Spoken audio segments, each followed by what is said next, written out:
PTI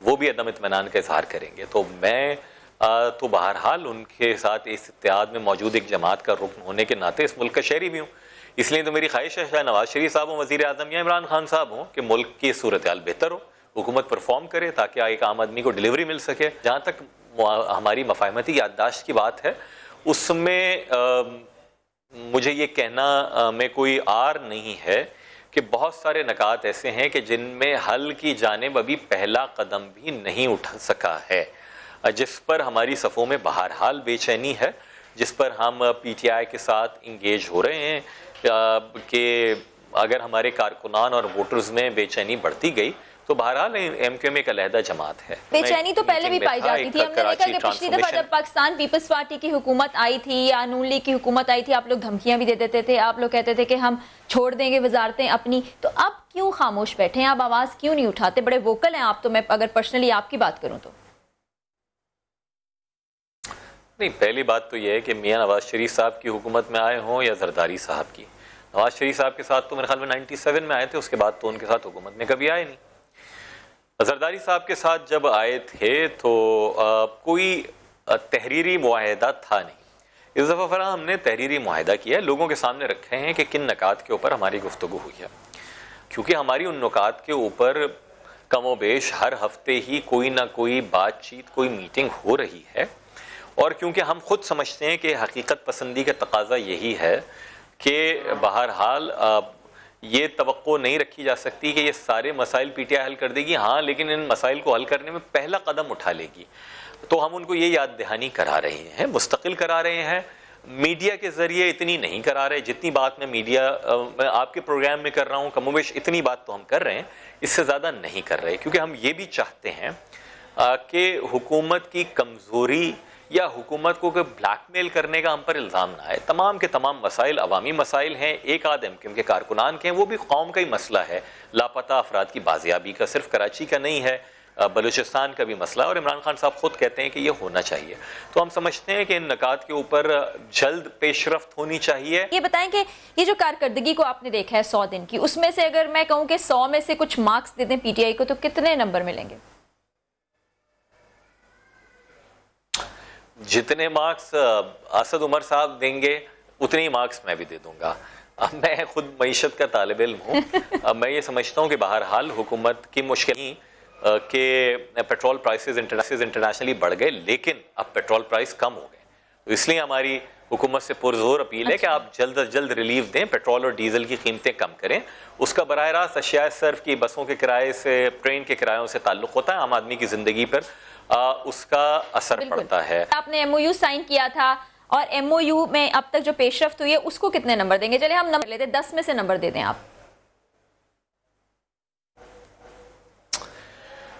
10 میں سے میری خواہش تو یہ تھی کہ میں کوئی 5-6 نمبر دوں, لیکن ابھی میں ایک ہی نمبر دوں گا کہ ایک ہی نقطہ ہے. کراچی کے ترقیاتی پیکج اور حیدرآباد کی پبلک سیکٹر یونیورسٹی, 2 نکات ایسے ہیں ان 13 نکات میں سے جن پر پیش رفت ہوتی نظر آ رہی ہے. کہ حیدرآباد کی پبلک سیکٹر یونیورسٹی کا جلد انوگریشن ہمیں آج ہی بتایا گیا ہے کہ ہونے جا رہا ہے, اور کراچی ترقیاتی پیکج کے حوالے سے کچھ بجٹ میں وداوے ہوئے ہیں, اور آج ایک ہائی پاور میٹنگ ہوئی ہے, میں اس میں شریک تھا.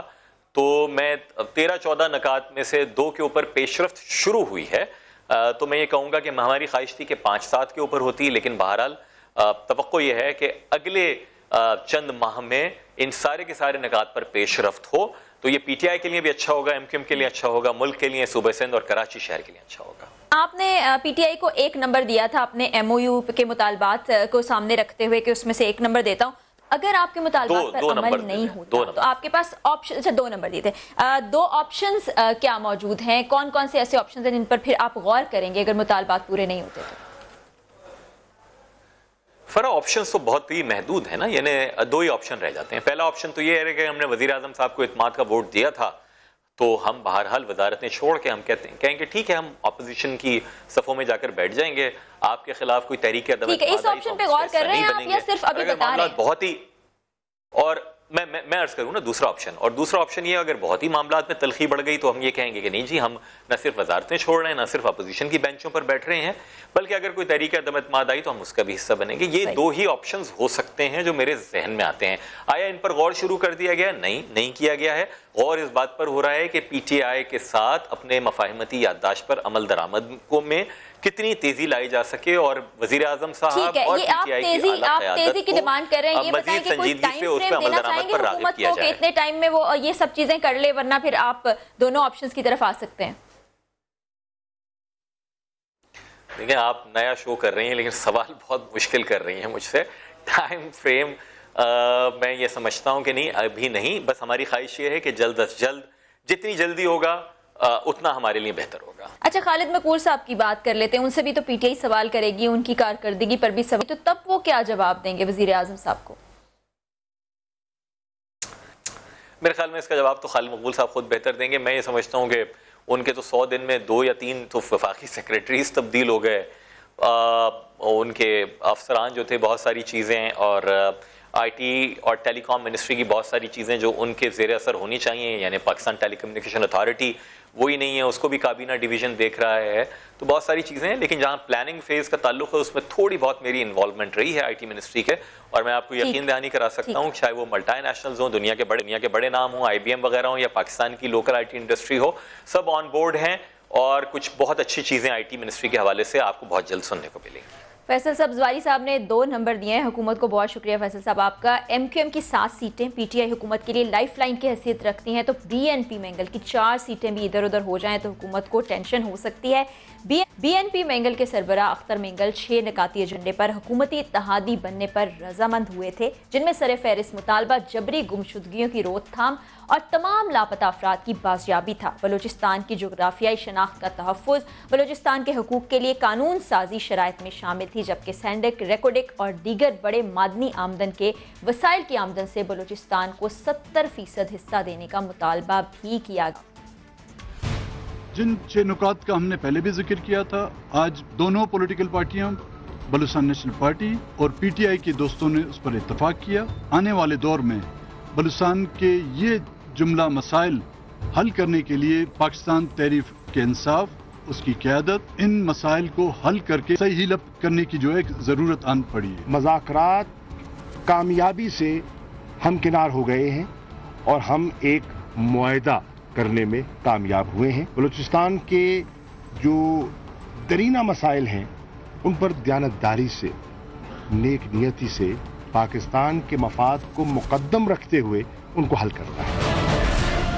مگر حکومت کے 100 روز مکمل ہونے سے پہلے ہی اختر مینگل نے حکومتی کارکردگی پر تحفظات کا اظہار کیا اور برملا کہا ہے کہ اگر ان کی شرائط نہ مانی گئی تو وہ حکومت سے علیحدہ ہو جائیں گے۔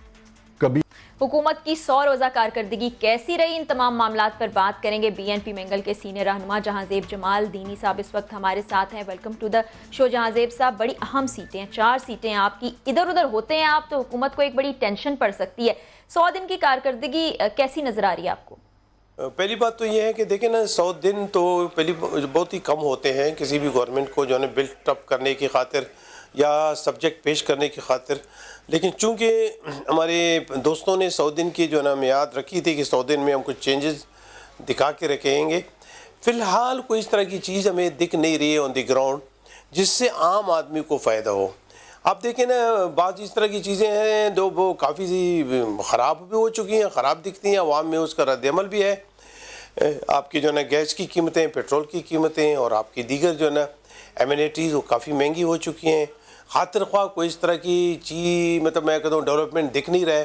میں تو یہ چاہتا ہوں کہ میں تو بڑا لینینٹ ہوں اس بارے میں کہ گورنمنٹ کو جو ہے 6 مہینے 8 مہینے دے دینے چاہیے کہ وہ نہایت ہی آرام سے اپنے جو ہے نا ٹوٹل پروگرام کو جو ہے نا اثر نو ترتیب دے سکے۔ آپ نے کہا کہ 6-8 مہینے دے دینے چاہیے تھے، لیکن یہ 100 دن تو حکومت نے خود ہی اپنے آپ کو دیے تھے، کسی نے تو نہیں ان سے کہا تھا۔ نہیں، میں بھی یہی کہہ رہا ہوں کہ گورنمنٹ نے جو ہے نا اپنے لیے 100 دن چنے ہیں، اس وجہ سے 100 دن چننے کا جو فیصلہ ہے، کیونکہ موجودہ حکومت اکثر جو بھی ڈیسیجن کیا کرتا ہے اس ڈیسیجن میں اس طرح کی خاطر خواہ پروگرامز نہیں ہوتے، اکثر کمزوریاں دکھتی ہیں۔ 100 دن کا پروگرام، 1 کروڑ کی جو ہے نا آپ کی نوکریاں، 50 لاکھ گھر، یہ اس طرح کے پروگرامز ہیں جو میرے خیال میں جو ہے فیزیبل اتنی جلدی نہیں دکھتے۔ وہ اس میں آہستہ آہستہ گریجولی کہتے ہیں کہ میں میکسیمم جو ہے نا نوکریاں دوں گا، میکسیمم میں گھر بنانے کی کوشش کروں گا، میکسیمم میں نے یہاں سے بے روزگاری جو ہے نا ختم کروانی ہے، میں نے میکسیمم ڈیمز دینے ہیں، اور خصوصاً ڈیمز ان علاقوں میں دینے ہیں جہاں پہ پانی کی قلت ہے، بارشیں کم ہوتی ہیں، خصوصاً بلوچستان میں، اس کی ضرورت تھی. لیکن دیکھیں اس تمام 100 دن میں بلوچستان کا نام و نشان نہیں ہے. کم از کم 3 پروگرام. اچھا بلوچستان کی آپ نے خود ہی بات کر دی, آپ نے اپنے صوبے کی بات کر دی, آپ لوگوں نے جو کچھ شرطیں رکھی تھی, 6 نقطے تھے جو آپ نے حکومت کے سامنے رکھے تھے کہ اس پر ہم اتحاد کریں گے, جن میں آپ نے گمشدہ لوگوں کی بات کی, ان کی بازیابی کے بارے میں بات کی, امن و امان کی صورتحال بہتر بنانے کے لیے بات کی. آپ کو لگتا ہے جو شرطیں آپ نے رکھی پر آپ تحفظات بھی اٹھاتے رہے, اس پہ کچھ پیش رفت ہوئی ہے؟ نہیں, فی الحال تو دیکھیں 6 پوائنٹس, ابتدائی 6 پوائنٹ میں سے 1 پوائنٹ پہ عمل درآمد نہیں ہوا, اس پہ پیش رفت بھی نہیں ہوئی. لیکن پھر بھی ہم جو ہے نا میرے خیال میں نہایت ہی بہتر انداز میں ویٹ بھی کر رہے ہیں کہ خدا کرے کہ ان میں جو ہے نا اس طرح کی گٹس ہوں, اس طرح کی پوٹینشلز ہوں, اس طرح کی کمانڈ سسٹم میں ہو کہ بلوچستان کے مسئلے کو کچھ زیادہ ہی بہتر کر سکیں. فی الحال تو ہمیں کچھ چیزیں دکھ نہیں رہی ہیں. حالانکہ 1-2 ڈیمز, چھوٹے ڈیمز کا اگر یہ اناؤنسمنٹ کر لیتے تبھی بہتر ہوتا. 6% ہمارے خصوصاً جو سروسز کی ہیں فیڈرل گورنمنٹ میں, اسے اگر یہ ایکنالج کر لیتے اور ساتھی ایڈریس کر لیتے تبھی بہتر ہوتا. مسنگ پرسن میں خاطر خواہ اگر پیش رفت ہوتی تبھی ہم اسے ویلکم کر لیتے. ہم بڑے لینینٹ لوگ ہیں, 70 سال سے منتظر رہے ہیں ڈیولپمنٹ کی خاطر, اب بھی انتظار میں ہیں. اب بھی ہماری خواہش ہے کہ for the sake of God Balochistan کو نگلیکٹ نہ کریں. ہمارے 6 پوائنٹس بڑے چھوٹے پوائنٹس ہیں, انہیں آپ جو ہے بلڈ کریں. سی پیک کا مسئلہ ہے, سی پیک کی بھی ہم نے بات کی تھی کہ بھئی ویسٹرن روٹ آپ نے نہیں بنوایا, پاور سیکٹر ٹوٹل آپ نے پنجاب میں شفٹ کروا دی, آپ نے ایسٹرن روٹ جو ہے نا سب سے پہلے بلڈ کروایا, ارلی ہارویسٹ کا نام دے کے اسے آپ نے کمپلیٹ تقریباً آپ کر چکے ہیں. لیکن ویسٹرن روٹ میں کچھ ہے نہیں, گوادر میں پانی ہے نہیں, بجلی ہے نہیں, جہاں مین منبع ہے آپ کی ٹرانسشپمنٹ کا, ایکسپورٹ پروسیسنگ زون, ریلوے آپ کی جو ہے وہاں پہ ایئرپورٹ, ساتھ ہی LNG سینٹر اینڈ آپ کی انڈسٹریل زون آپ اسے بنوا رہے ہیں, لیکن پانی ہے نہیں, گیس ہے نہیں, اور خاص کر بجلی ہے نہیں. جازیب صاحب آپ نے تو اتنے ساری اور چیزیں بھی گنوا دیں ان 6 پوائنٹس کے علاوہ جس پر آپ معاہدہ کیا تھا, یعنی اتحاد قائم کیا تھا, تو 1 پوائنٹ تو ہو نہیں پایا. تو اس پر آپ نے کوئی تحفظات اٹھائے, کوئی بات چیت کی کہ یہ کیا ہو رہا ہے؟ نہیں, تحفظات تو ہم اکثر سے میرے خیال میں اگر آپ کے نوٹس میں ہیں, نالج میں ہیں, یہ تو ہم مختلف اوقات میں ہماری ملاقاتیں ہوتی رہی ہیں, یہ ہم اٹھا چکے ہیں. ان سے ہم نے جو ہے نا اپنی ریزرویشنز کی بات بھی کی ہے, پھر ہم نے پارلیمنٹ میں تمام چیزیں جو ہے نا ڈسکس کی ہوئی ہیں, ان سے ریکویسٹ بھی کی ہے کہ بھئی ہم جو ہے نا ملک میں کنٹروورسی میں نہیں جانا چاہتے ہیں, ہم آپس میں پارٹیوں کو لڑانے کی فکر میں نہیں ہے. آپ بھی ریلیکس رہیں, دیگر پارٹیوں سے دوستی کر لیں, انہیں جو ہے نا بھی اپنے ماسٹر پلان میں جو ہے نا ساتھ ملا لیں تاکہ آپس میں لڑائی جھگڑے وغیرہ نہ ہو, بہتر انداز میں ہم ان ملک کے جو ہے نا مسئلوں کو ریزالو کر سکیں. تو ہم بھی اسی پیٹرن پہ چل رہے ہیں کہ یہاں پہ ایمیکیبلی تمام مسئلے ہم حل کرنے کی پوزیشن میں ہو. اچھا, مسئلے حل اگر نہیں ہوتے, اسی طرح آپ کے تحفظات برقرار رہتے ہیں, تو آپ کیا حکومت کا حصہ رہیں گے؟ کیا حکومت کو چھوڑ دیں گے یا ان کو کوئی وقت دیں گے کہ اتنے وقت میں مسئلے حل کر دیں, ورنہ پھر آپ کوئی سٹیپ اٹھا سکتے ہیں؟ دیکھیں جی, میں محترمہ آپ کو تو یہ پتہ ہے کہ جب بھی آپ کے 6 پوائنٹس اگر کوئی آنر نہیں کرتا, اس کے بعد باقی چھوٹے پوائنٹس ہم نے ان کے سامنے رکھے تھے, انہیں وہ آنر نہیں کرتے, ان پہ عمل درآمد نہیں کرتے, تو پھر جو ہے نا ہمیں کتنے نفلوں کا ثواب ملے گا کہ صبح سے شام تک کسی حکومت کی ہم حمایت کریں. اس سے بہتر یہ ہے کہ ہم حکومت کی حمایت کرنے کی بجائے اپنی سیاست اپنی دائرے پہ کام کریں. جو نیوکلیس ہم نے چنا ہے اس نیوکلیس پہ ہم سیاست کریں. ہم جو ہے جمہوری لوگ ہیں, جمہوریت کا ساتھ دیں گے, جمہوری عمل کا حصہ رہیں گے, لیکن یہاں پہ ایک خواہش ہماری ہے کہ کم از کم فیڈرل گورنمنٹ کے مزاج میں, پچھلے حکومتوں کے بھی مزاج میں یہ چیزیں تھی, آج کل کی بھی حکومتوں کے مزاج میں یہ ہے کہ بلوچستان کے بارے میں فقط ریٹورک ان کے ہیں, ان کی باتیں ہیں, ان کی ورباسٹی ہے, ان کی کلیمز ہیں, لیکن ان ریئل کوئی اس طرح کی جو ہے نا ڈیولپمنٹل پروگرام انوائسیج کرنا یعنی بنانا, کنکوکٹ کرنے کی فکر میں یہ نہیں ہے, اور نہ اسے اس پہ جو ہے نا کنسلٹیشن ان کی ہے. وابڈا کو آپ لے لیں, وابڈا اس وقت جو ہے نا مکمل جیسے کہ بلوچستان کے لیے بنی ہی نہیں ہے اور دیگر صوبوں کے لیے بنی ہے. اگر بلوچستان کے لیے بنی ہے کم از کم 1-2 ڈیم اناؤنس اس پہ پریکٹیکلی کام کر لیتا ہے جو گزشتہ 6-7 سالوں میں, لیکن ان کا کام ہی نہیں ہے. اچھا جازیب صاحب, پرانی حکومتوں کی تو ہم بات چھوڑ دیتے ہیں, ابھی کی حکومت کی بات کر لیتے ہیں.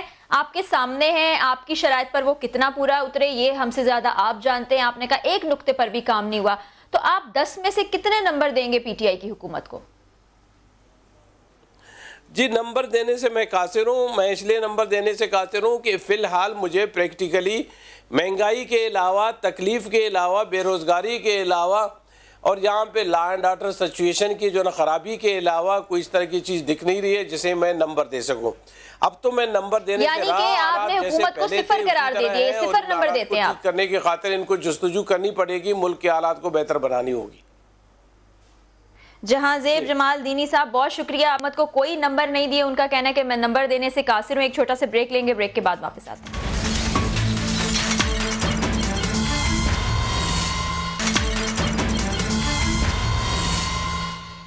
ویلکم بیک ٹو آواز. تحریک انصاف کی حکومت آئی نہیں لائی گئی ہے. عمران خان خود آئے نہیں, انہیں لایا گیا ہے.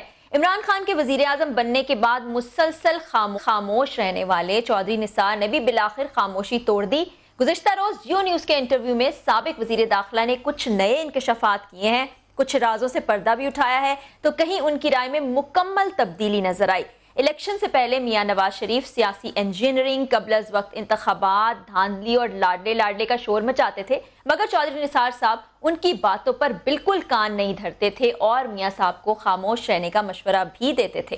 مگر اب لگتا ہی ہے کہ چودھری نثار نے بھی یو ٹرن لے لیا ہے. بیشتر اپوزیشن جماعتوں کی طرح اب چودھری نثار نے بھی یہ قرار دیا ہے کہ عمران خان خود سے آئے نہیں بلکہ انہیں زبردستی لایا.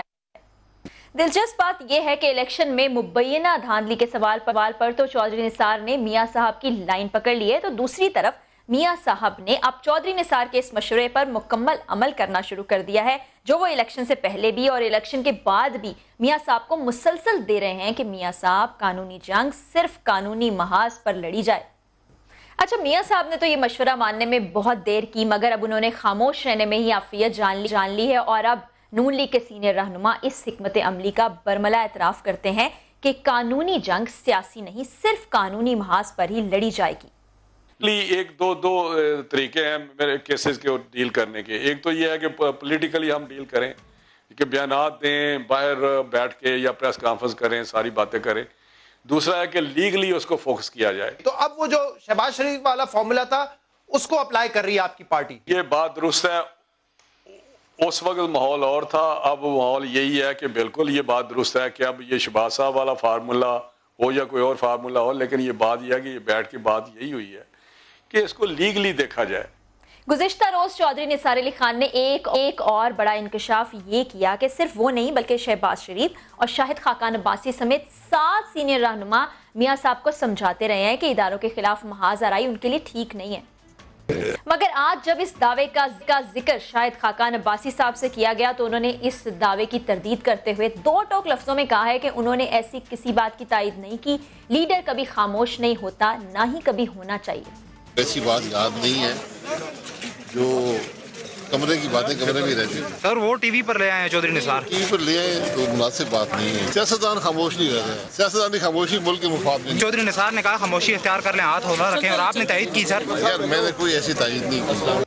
اب چودھری نثار کا دعویٰ مانا جائے یا خاقان عباسی کی بات پر یقین کیا جائے یہ تو وقت بتائے گا, مگر اس بات میں کوئی شک نہیں ہے کہ میاں صاحب نے کسی کی بات تو نہ سنی, کسی کا مشورہ تو مانا ہے. چودھری نثار نے انٹرویو میں کل پہلی بار یہ اعتراف بھی کیا کہ الیکشن سے قبل ان کی چیئرمین تحریک انصاف عمران خان سے ملاقات ہوئی تھی. مگر سوال یہ ہے کہ چودھری صاحب, اگر عمران خان سے الیکشن سے پہلے آپ کی ملاقات ہوئی تھی تو آپ الیکشن سے پہلے اس قسم کی خبروں کی تردید کیوں کرتے تھے؟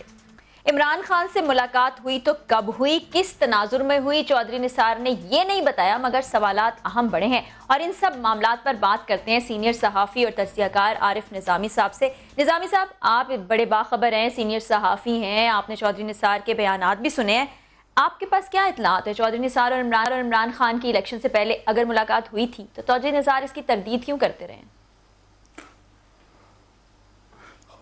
چودھری نثار صاحب جو ہیں وہ مخصوص انداز سے سیاست کرتے ہیں, بہت کم وہ انفارمیشن ڈائیولج کرتے ہیں. لیکن 2-3 چیزوں میں مجھے اباؤٹ ٹرن نہیں نظر آتا یا کیو ٹرن, وہ کنسسٹنٹ ہیں. مثلا وہ شروع سے یہ لائن لیتے رہے ہیں کہ اسٹیبلشمنٹ سے لڑائی کا پی ایم ایل این کو نقصان ہوگا. تو جب میاں نواز شریف صاحب کو فارغ ہوئے وزارت عظمیٰ سے تو اس وقت وہ اور شہباز شریف صاحب انہیں یہ کہہ رہے تھے کہ آپ موٹر وے کے ذریعے آرام سے گھر جائیں, یعنی کہ آپ کنفرنٹیشن نہ لیں. لیکن اس وقت جو جی ٹی روڈ والی روٹ لینے والے لوگ تھے وہ زیادہ حاوی تھے اس میں کچھ صحافی بھی تھے جو ان کو ایگون کر رہے تھے، اور میاں نواز شریف کی اپنی بھی بٹرنس تھی، اس لیے انہوں نے یہ کانفرنٹیشن کا راستہ اختیار کیا، اور میاں نواز شریف نے یہ درست ہے کسی کی نہیں مانی، لیکن آج کے حالات میں ان کو یہ ایک تو حالات بدل گئے ہیں، الیکشن ہو چکے ہیں، اب وہ اس قسم کی کانفرنٹیشن لینے کا ان کو کوئی ڈویڈنڈ بھی نہیں فوری طور پہ مل سکتا، اور جو الیکشن کے رزلٹ ہیں جب وہ واپس آئے لنڈن سے این الیکشن سے پہلے ان کو کوئی خاص پذیرائی بھی حاصل نہیں ہوئی، تو ایک لحاظ سے شہباز شریف صاحب اور ان کی لائن ونڈیکیٹ ہوئی۔ جہاں تک چودھری نثار کا تعلق ہے، میری ان سے ابھی 10 روز پہلے آرمی چیف کے بیٹے کے ولیمے پہ خاصی تفصیلی ملاقات ہوئی۔ میں نے ان سے کہا کہ آپ کی اور میاں نواز شریف کے درمیان کو برف پگھلی؟ انہوں نے کہا بالکل نہیں پگھلی، یعنی وہی سرد میری جو پہلے والی۔ پھر انہوں نے یہ فکرہ مجھے کہا کہ اگر میاں نواز شریف میری بات مان لیتے اور کانفرنٹیشن کی پالیسی اختیار نہ کرتے تو آج ان کی پارٹی برس اقتدار ہوتی۔ یہ بات میرے نزدیک تو بحث طلب ہے کہ ایک دفعہ جب فیصلہ ہو چکا تھا میاں نواز شریف کی فراغت کا، تو وہ کیسے ان کو واپس اقتدار میں آنے دیا جاتا، اور جو شہباز شریف صاحب کے ساتھ حشر کیا جا رہا ہے جو سو کالڈ ڈف تھے، وہ کوئی میاں نواز شریف سے مختلف نہیں بلکہ بعض لحاظ سے بدتر ہے۔ تو اگر یہ کہا جائے کہ جو ہاکس اینڈ ڈوز ہیں پی ایم ایل این میں، وہ نداروں کے نزدیک یا ان لوگوں کے نزدیک جو سمجھتے ہیں کہ اب پی ایم ایل این کو اقتدار میں واپس نہیں آنے دینا، ان کے لیے تو ان میں کوئی فرق نہیں ہے، چاہے وہ شہباز شریف صاحب ہوں یا نواز شریف ہوں۔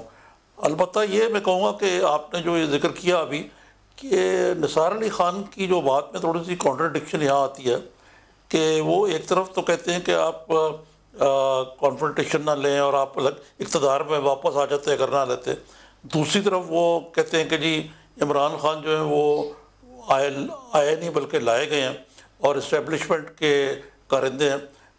یہ بات ویسے ان کی مجھے اس میں تھوڑا سا وزن بھی نظر آتا ہے کہ عمران خان اس وقت اچھا نظامی صاحب یہاں پہ ٹھیک ہے ان کی بات کو ہم شاید درست مانے بھی، لیکن وہ وقت تھا جب میاں صاحب بھی بہت شور مچاتے تھے، اپوزیشن کی باقی جماعتیں بھی شور مچاتی تھی کہ عمران خان لاڈلے ہیں، ان کو لایا جا رہا ہے، زبردستی لایا جا رہا ہے۔ اس وقت تو چودھری نثار صاحب نے یہ بات نہیں مانی تھی، اب ایسی کیا نوبت آئی ہے کہ وہ اس بات کو کرنے پہ مجبور ہوئے ہیں؟ میں تو یہی سمجھ سکوں کہ چودھری نثار خود بھی پولیٹیکل ولڈرنس میں ہیں، وہ ہار بھی گئے اپنی سیٹیں جو ہیں سوائے صوبائی اسمبلی کا جس کا انہوں نے ابھی تک حلف نہیں لیا۔ یہ آپ کی بات درست ہے کہ اس وقت جب کہ سب لوگ یہ کہہ رہے تھے چودھری نثار جو ہیں وہ مختلف بات کر رہے تھے یا وہ خاموش تھے، بلکہ عمران خان سے انہوں نے خفیہ ملاقات بھی کی، لیکن ان کا عمران خان کے ساتھ کرولہ نہیں مل سکتا۔ وہ ایک اپنے ہی ضدی طبیعت کے اور کیا کہتے ہیں اس کو نرگسیت کے شکار ایک سیاستدان ہیں، ان کی باتیں بھی اسی حوالے سے ہوتی ہیں، لیکن یہ انہوں نے جو انکشاف کیا ہے کہ بھئی یہ کوئی انکشاف نہیں ہے، سب کو معلوم ہے کہ کس طریقے سے عمران خان صاحب کو جتوانے کے لیے پولیٹیکل انجینئرنگ ہوئی، کس طریقے سے لوگوں کو شامل کیا گیا پارٹی میں، اور ایک کیا کہتے تھے ان کو الیکٹیبلز کو، اس کے باوجود الیکشن کے بعد بھی ان کی بڑی مدد کی کہ وہ پنجاب میں حکومت بنا لیں۔ تو یہ باتیں تو تاریخ کا حصہ ہیں، اور چودھری نثار علی خان جو ہیں اگر وہ ابھی بھی اس سے اخماس برتیں گے تو میرا خیال ہے کہ یہ کوئی نہیں مانے گا اس بات کو۔ اچھا ابھی انہوں نے شاہد خاقان عباسی صاحب کا نام لیا، اور اس کے علاوہ ساتھ انہوں نے اور سینئر رہنما بھی گنوائے ہیں جو میاں صاحب کو کہتے ہیں مشورہ دیتے رہتے تھے، وہ مانتے نہیں تھے، لیکن جب شاہد خاقان عباسی سے پوچھا گیا تو انہوں نے کہا کہ ایسا کوئی معاملہ ہی نہیں، انہوں نے تمام معاملے کی تردید کر دی۔ میرا خیال ہے کہ شاہد خاقان عباسی صاحب جو ہیں ایک ہوتی ہے نیوز، ایک ہوتی ہے نیوز انالیسس۔ لیکن نیوز انالیسس تو یہ پکا ہے کہ شاہد خاقان عباسی صاحب خود بھی میاں صاحب کو سمجھاتے رہے ہیں، نثار بھی سمجھاتے رہے ہیں، تو یہ کہنا کہ جی یہ بات ہی نہیں ہوئی، میں تو اس کو نہیں سمجھتا۔ دوسرے میں ایک اور بات کہتا چلوں کہ میاں نواز شریف کی سیاست میں معافی کا خانہ ہی نہیں ہے، اور میاں نواز شریف جو ہیں ان کی اصل لڑائی جو ہے نا نثار سے، وہ یہ ہے کہ چودھری نثار نے، آپ کو یاد ہوگا، ان کی بیٹی کی یعنی مریم نواز کی سیاست میں آنے کی اور ان کو ایک قسم کا سیاسی جانشین بنانے کی کڑی مخالفت کی تھی، اور وہ چیز جو ہے نواز شریف کبھی نہیں بھلائیں گے. یہ الگ بات ہے کہ میاں نواز شریف کو اپنی غلطی کا وہاں بھی احساس ہو گیا کہ it is too soon and too early ان کو آگے کرنا. اور یہ بھی اب پتہ لگ گیا کہ مریم کی ہارڈ لائن نہیں تھی بلکہ ان کے والد صاحب کی تھی, کیونکہ اب وہ کئی ماہ سے مسلسل خاموشی اختیار کیے ہوئے ہیں. ان کا ٹویٹر اکاؤنٹ بھی سائلنٹ ہے, ان کا موبائل بھی سائلنٹ ہے, وہ کہیں نظر بھی نہیں آتی. تو یہ ایک ظاہر ہے کہ میاں نواز شریف اس وقت اپنے کیسز میں یہ بھی نہیں چاہتے کہ ان قوتوں کو جنہوں نے ان کو فارغ کیا تھا ان کے مطابق, میں نہیں کہہ رہا, ان کو مزید ناراض کیا جائے. اچھا, ابھی ایک اور پوائنٹ جو میں نظامی صاحب آپ سے پوچھنا چاہتی ہوں کہ چودھری نثار صاحب سے جب عمران خان کی بات کی جاتی تھی تو وہ کہتے تھے کہ 30-40 سال میرا پرانا تعلق ہے اور اس کو بگاڑنے میں بھی مجھے اتنے ہی سال لگیں گے. لیکن ایسا کیا ہوا کہ میاں صاحب سے بھی اتنا ہی پرانا تعلق تھا نا, وہ 2 دن میں, تھوڑے عرصے میں بالکل ختم ہو گیا.